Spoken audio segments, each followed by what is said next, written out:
Assalomu alaykum, hurmatli kuzatuvchilar.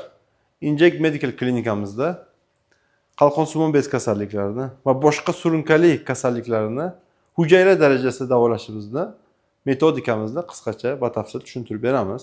Bizni metodikamizni tushunish uchun videoni diqqat bilan kuzatishni tavsiya qilamiz. Agarda sizda hujayra darajasida davolash bo'yicha savollar bo'lsa, kommentariyada murojaat qoldirishingiz mumkin. Demak, tayyor bo'lsangiz boshladik. Biz bilamiz, butun organizm organlar, to'qimalar hujayralardan tashkil topgan. Bu bir necha milliardlab hujayralar bo'lishi mumkin. Endi qalqonsimon bez kasalligidan to'xtaladigan bo'lsak, bu bizning qalqonsimon bezimiz, ya'ni ikkita bo'lakdan iborat. Mana chizishda ozgina kamchilik bo'lishi mumkin. Bu normal tiratsit hujayralar. Bu tiratsit, bu qalqonsimon bez hujayralari. Har bitta bezni organizmda boshqarib turuvchi gipofiz, gipotalamus tizim mavjud. Jumladan qalqonsimon bezimizni ham gipotalamus, gipofiz bezlari как dirijor sifatida boshqarib turadi. Buni men videoning oxirida tushuntiraman. Buni gipotalamus deymiz. Gipotalamus sistemasi. Demak, qalqonsimon bez bizda T4, ya'ni tiraksin gormoni ishlab chiqaradi. Bu asosiy ishlab chiqaradigan gormonlar juda ko'p, lekin asosiy organizm funksiyasini bajarib beradigan bu tiraksin gormoni. Qalqonsimon bezda tiratsit hujayralar bor. Ya'ni bu hujayralar ko'ryapmiz. O'rtasida hujayralar aro bo'shliq, interstitsiya ishlab turibdi. Bu suyuqlik bilan to'lgan. Bu yerda mikrosirkulyatsiya, limfodrenaj amalda oshib turadi. Endi normada tiraksin ishlab chiqarilyapti. Bu yerda gipotalamus, gipofiz sistemasida TTG, tireotrop gormon ishlab chiqaradi. TTG. Bu nima ish qilib beradi? TTG qalqonsimon bezning faoliyatini boshqarib turadi. Nima degani? Tiraksin ishlab chiqarish pasaysa, bu TTG ning faoliyati kuchayib, qalqonsimon bezni ish faoliyatini kuchaytirish uchun stimullash uchun TTG ning miqdori oshib ketadi. Buni qanday nazorat qilinadi? Tireotrop gormon bu qalqonsimon bezni funksiyasini boshqarib turuvchi tepadan, ya'ni gipotalamus sistemasidan tushuvchi nazorat qiluvchi gormon. TTG, tireotrop gormoni. Biz aytdik, sog'lom qalqonsimon bez hujayralari, ya'ni tiratsitlar T4 tiraksin ishlab chiqaradi dedik. Tiraksin. Endi normada tireotrop qalqonsimon bez hujayralarini shunaqa boshqarib turadi. Turli xil sabablar bo'lishi mumkin. Stress, yod yetishmovchiligi, yallig'lanish, shamollashlar, virus kasalliklar sabablari juda ham ko'p. Bu hujayralarda yallig'lanish boshlandi. Bunda hujayralar aro bo'shliq yopilib qoladi. Chunki biz bilamiz, yallig'lanish payti hujayralar shishadi va membrana o'tkazuvchanligi oshib ketadi. Bu bo'lishi mumkin interleykinlar, boshqa biologik faol moddalar membrana o'tkazuvchanligini oshirib boradi. Bu nimaga olib keladi?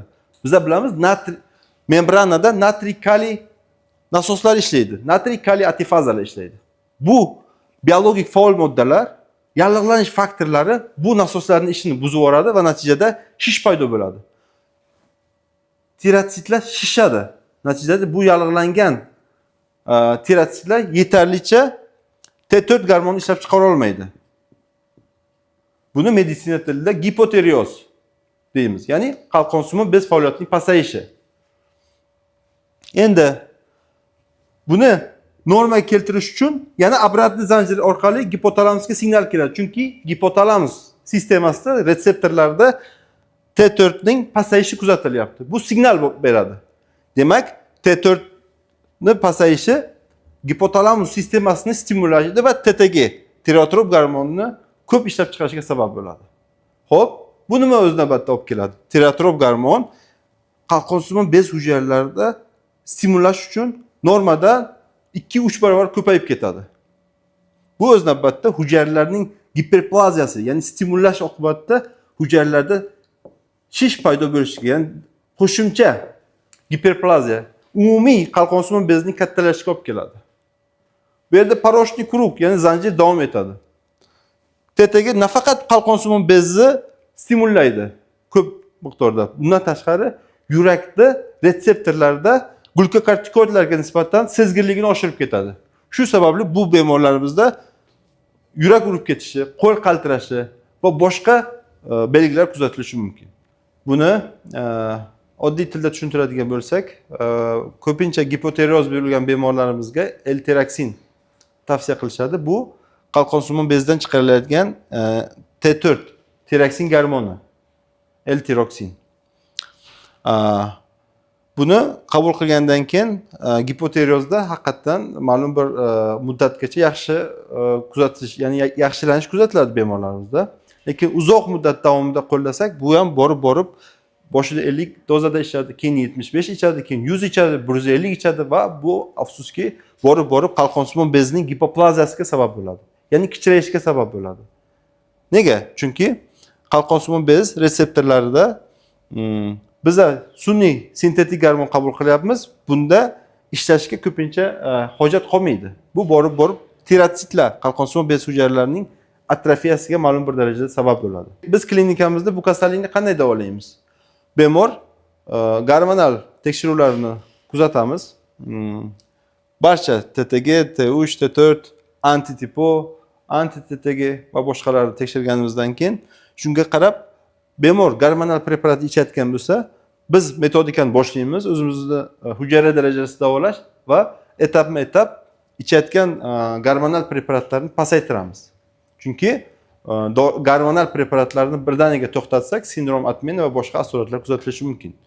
Biz metodika orqali mana bu yallig'langan, shishgan hujayralarni yana qaytib asl holatiga olib kelishga yordam beramiz. Biz hujayra metodikasi davolash orqali mana bu shishgan, yallig'langan, adenomatoz bo'lgan, tugun bo'lgan, kasallangan hujayralarni yana o'z holiga qaytarish uchun bir necha sohadan o'sha o'zimizni metodika bo'yicha inyeksiyalar qilamiz.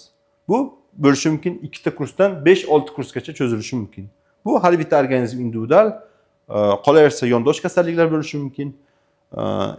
Stress, hayot tarzi hamma bemorda har xil. Etapma-etap o'sha yallig'langan, shishgan hujayralar yana normal tirotsit hujayralarga keltirgandan keyin bu bir necha oygacha cho'zilishi mumkin. Yana qayta o'sha tiroksin gormonlari, boshqa gormonal faoliyatlari normaga tushgandan keyin sun'iy L-tiroksin va boshqa gormonal preparatlarni iste'mol qilishga bemorlarda hojat qolmaydi. Ya'ni qalqonsimon bez oldingidek sog'lom faoliyatini davom ettiradi. Eng asosiysi bizning metodika orqali operatsiyalarsiz, gormonlarsiz bemorlarni xavfsiz usulda davolab beramiz. Bizning hujayra darajasida davolash metodikamiz Rossiya Federatsiyasi, Qozog'iston va O'zbekistonda patentlangan va minglab bemorlarda samarali, ijobiy natija ko'rsatilgan. Bizning klinikamizda davolanib, natijaga erishgan bemorlarning xulosalarini olmoqchi bo'lsangiz, opisaniyada Telegram link qoldirganmiz. Shu link orqali Telegram kanalimizga o'tib, batafsil ma'lumot olsangiz bo'ladi. Hozirgi videoda qisqacha qalqonsimon bezi kasalliklarini hujayra darajasida davolashning bitta qismini tushuntirdik. Bilamiz, butun organizm, jumladan o'pka, buyrak yoki boshqa a'zolarimiz ham xuddi shunaqa hujayralardan tashkil topgan. Biz bu kasal hujayralarni davolash orqali boshqa 14 ta tizim kasalliklarini ham muvaffaqiyatli davolaymiz. Chunki bu yallig'langan, shishgan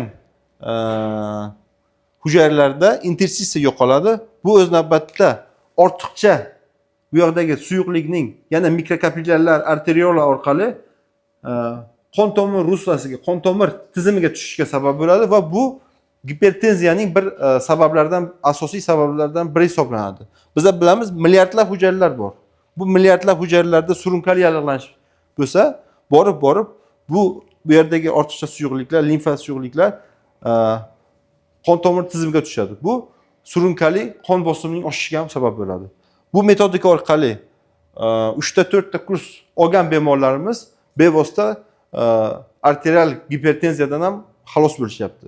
Bu shu sababli nafaqat qalqonsimon bez kasalliklarini biz davolay olamiz.